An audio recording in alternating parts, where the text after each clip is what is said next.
Hello, my darlings. Oh my gosh, it is so good to be back. I cannot believe it. I'm never ill. And that blimmin' COVID got me. It got me. The new strain. It was savage. Anyway, I've given it a good bashing, as I always say.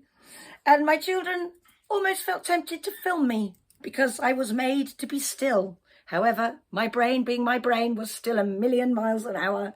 So I came up with a ton of new ideas while I had to be still. That was more exhausting than having COVID, was trying to be still. Can you honestly imagine me being still? I mean, it was interesting. So I'm even more full of unbearable energy. I think I'm driving everybody around me just a little bit mad. But one of the ideas I came up with, because I thought, well, as we're going into, in the UK and in other parts of Europe, we're going into our summer holidays at the end of this week, the school holidays. And it's really, really, really important that we keep that dialogue with our kids going. So I came up with something here, a load of questions, which are kind of like self-prompt journal ideas, I guess, in a way. So if you like writing, or you're an older person, journaling is a really, really amazingly mindful way to be present with yourself right then and there, and to really check in with you. It's really, really, really important is to really check in with you. Don't be like me and, tell everybody else how to be all mindful and everything, but actually you're like the bionic woman, and the only time you ever stop still and check in with you is when you're ill. I shouldn't be admitting this on film. Oh my God. Oversharing. Sorry.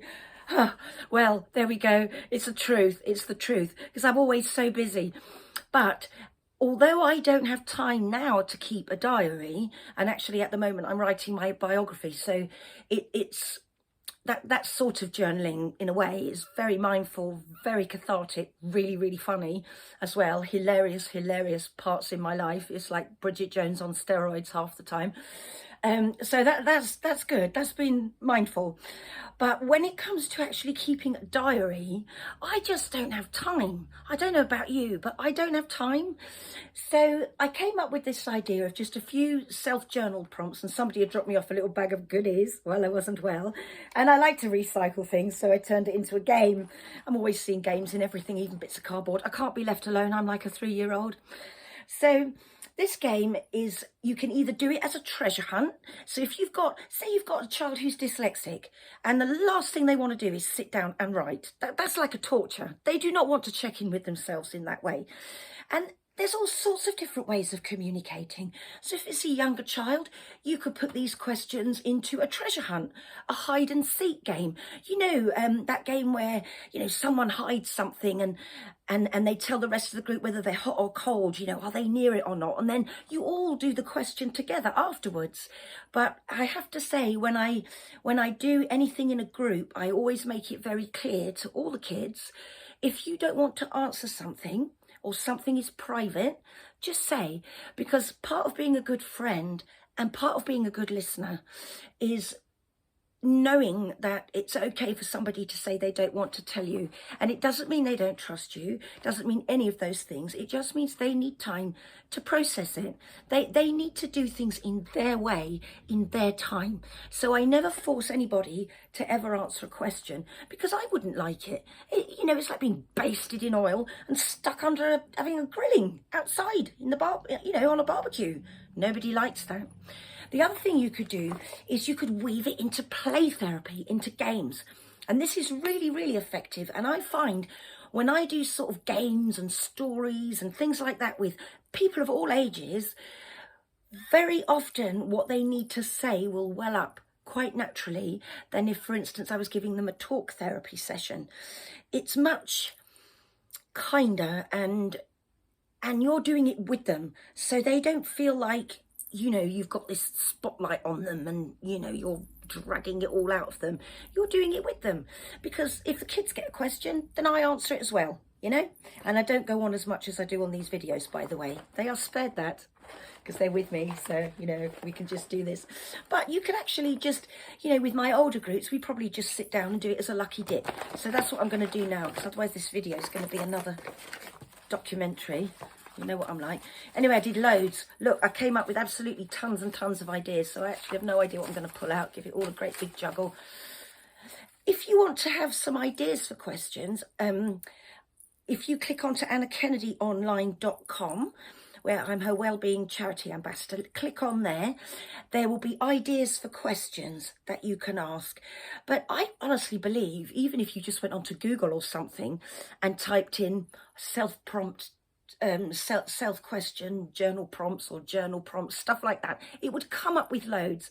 So even if you're absolutely stuck for ideas, you know, you can all pull together. You can all put questions in the bag or the lucky dip together. So it's inclusive. The kids are filling with serotonin because you're empowering them to take part in making this game, and you all do it together. So immediately there's this team building feeling. There's this self-awareness, interpersonal awareness, emotional intelligence, social intelligence going on, all these things on a subliminal level. So you might think I'm a little bit nuts, but actually, you know, there's a lot of sense with this. And kids learn so much through imagination, laughter, play. You know, when a child is relaxed, they are so much more able to just share with you and just take part. And it's a really lovely thing to do. But if you're very private and you would rather just keep a journal, then here are some ideas for it, because we all get those days where we're a bit stuck. I'm going to stop talking now. What have I picked up? At the end of my life, what would I like my legacy to be? Okay, I would like my legacy to be that everybody gets life cards. It's what you do with them that count. And I hope that what I've done with my slightly wonky, rather extraordinary cards in my life will have left a positive legacy of hope. I also massively want to leave a legacy of getting things changed for autistic people, people with ADHD, people with any sort of neurodivergence. I want them included, heard, seen, valued, and know that they have a lot to contribute to our world, even if that is outside the box, that there are many, many gifts there, and everybody has something inside them that makes them sing.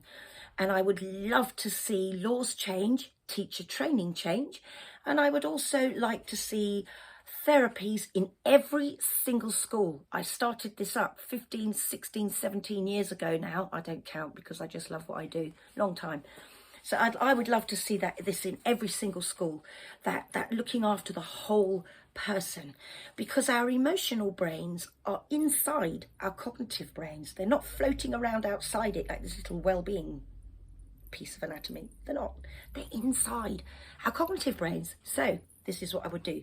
That was a long answer, wasn't it? I wouldn't go on as much as that if I had younger kids. Anyway, what's the next one? How do I think my loved ones feel about me right now? Oh, sorry. But they probably wish I was a bit quieter, because I've definitely been making up for it since having COVID. But they have said to me, Mum, we're really proud of what you do, in spite of all the craziness that they have to live with. They have said they're really proud of what I do. And so, you know, that's really lovely when people believe in you, because that's what I try to do. Well, I don't have to try. I do believe in everybody who ever comes through my door. Always, always. So, yeah, that's how they feel about me right now. But I think I get on their nerves sometimes. Just sometimes. Can't imagine why. The best thing that's happened to me today is, well, we're only partway through the day, aren't we? Well, the best thing that happened to me today was sitting on the veranda outside my therapy chalet with a cup of tea this morning, and just feeling that gentle heat of the day beginning, hearing the birds, looking at my little Rainbow Kids kitchen garden bursting with life. And it was just really lovely. It's like looking at that patch of snow and no one's gone on it yet. You think, ooh, I've got this whole day and I can do whatever I want. That was my favourite bit so far. Right, I'll just do two more because otherwise, you know, it might go on a bit. Do I have any emotional or mental pain? What has caused it? What would need to happen to make me heal? Well, I can answer that one. I did have locked away deep in my tummy, which is the second brain. So yes, I did. Yes, I did, because I've been extremely, insanely busy for years. And so I've had an extraordinary situation that I came through, and it's been very much about trying to help others around me mend and grow. And so my stuff was in my tummy. And I think having COVID was the best thing that could have happened to me. And I really apologise to any of you out there if that seems really insensitive. I mean, I was taken to hospital because I had an underlying high-risk condition. And at one point, I really did think, oh God, Juliana, maybe your number's up. So yeah, there's lots of things I need to do now. But I honestly believe my body was stopped physically so that I could address and face the last of the internal sludgy bit. You know, when you stir a pond, it's that sludgy bit on the bottom. I've been okay, but it's just that silt. It's gone. It's gone. So that was really good. So COVID was what needed to happen to make me heal, which does sound rather extreme. And please don't any of you think that you need to go off and get ill. Don't. It's just because I never stop. I mean, I've said to you before, 18, 19 hours a day is average for me, and all my charity stuff. And I do so much for free because I believe and I care, and not just for people who are neurodivergent, but people who, you know, are having a flaming awful time, which is lots and lots and lots of us in the world right now. So I'm going to do one more. So yeah, don't go to extremes, darlings. If you keep a journal and do these as lucky dips, do them as a family, you could play bingo. If you get the bingo counter, you could do a lucky dip and pick one of these. You know, there's all different ways you can do it. As a therapist, weave it into your sessions. If you're a teacher, let them all have a go, you know, with the choice that they can answer or not. You know, there's so many different ways to keep on top of it. I just happen to live my life a little bit vertically rather than horizontally. So it's a bit, you know, anyhow. So one thing that is nagging me at the moment is the total lack of recognition of mental health awareness and the stigma it carries. That nags me huge time. And a lot of the people who I'm speaking with at the moment, it's just mental health all the way down the line. And for our kids who are neurodivergent, the statistics pre-COVID were our kids who are different were 2 to 6 times more likely to pick up a mental health issue. Goodness only knows what that is since COVID. A lot of them have found it really difficult to navigate. And there is a huge, huge stigma around mental health still, and it needs to be addressed. And there's also a huge stigma around different abilities, neurodivergences, disabilities, invisible disabilities, neurodiversity, whatever term you're comfortable with. There is still this stigma that different equals less, that a label means you can't. And we need to change all of that. So I'm going to post a few of these on I've got a big public Facebook group, online rainbow therapies for kids and families. So I'm going to post a lot of those questions on there as well. So it's all free. I'm going to post them on AnnaKennedyOnline.com with a little article about how it works on a neuroscientific level. See, because even though I'm nuts, it's all grounded in neuroscience. And I just like to have fun with what I do, because otherwise it would be so dry and boring. And I don't do boring. I you know, sometimes I really wish I could, but no, I can't. So it will be on there. And if you like my videos, or you think that it would benefit anybody who you live with, who you know, a neighbour's family, a friend, another therapist, a doctor, a teacher, this is all for free. I don't make any money from it. As I always say, I do this because I really, really care. And I really worry about lots and lots of people out there. Honestly, my phone never stops.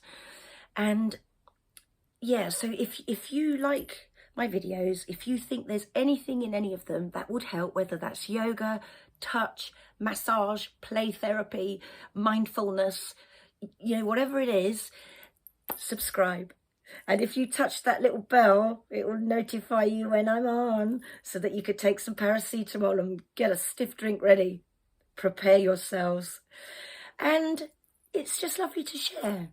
So I'm wishing you all a beautiful week. It's boiling in the UK. I'm loving it, but I know it's not for everybody. Be careful walking your little dogs, because on pavements they can get little blisters which can seep, and it's really, really nasty for them. So try to avoid walking them in the worst part of the day.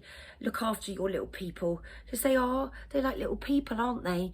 You know, and stay hydrated, stay cool, stay mindful, and stay positive. I've gone on for ages today. It's because I missed you all. I promise I'll try and make these a bit shorter. Have a lovely week, everybody, and I shall catch up with you soon. Take care, my darlings.